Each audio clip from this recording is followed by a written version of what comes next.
нөхцөл байдал өөрчлөгдөж болно, зарчим хязгаарч өөрчлөгдөхгүй гэж гоё үг өгдөн шүү дээ. Зарчим нь өөрчлөгдөхгүй байхгүй. Зарчим нэг хэвээр байгаа. Наад асуудал чинь шийддэг зарчим нэг хэвээрээ байгаа байхгүй.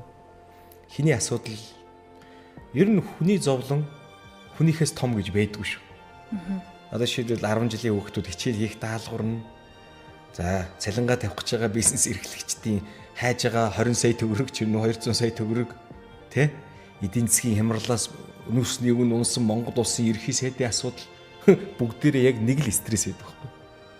Гэхдээ тэр гэрийн талаараа хийж чадахгүй байж байгаа хүүхдийн стресстэй яг төстэй байхгүй. Тэгэд яг нэг л стресс. Гарах арга зам нь дахиад нэг л байгаа байхгүй. Зүтгэн, уршилна, зогсож болохгүй. Тайван байжгаад өөрийгөө тайван болгож байгаад асуудлыг шийднэ. Зүтгэн, хөдөлмөрлөн, тууштай байна. Дахиад унана, зүтгэн, хөдөлмөрлөн, тууштай байна. Өөрийгөө энэ хооронд сэтгэлийн амар амгалан болгоно. Тэгээд ингэнэ. Тэгээ энэ дотор хувь хүний хөгжил огт алдаж болохгүй.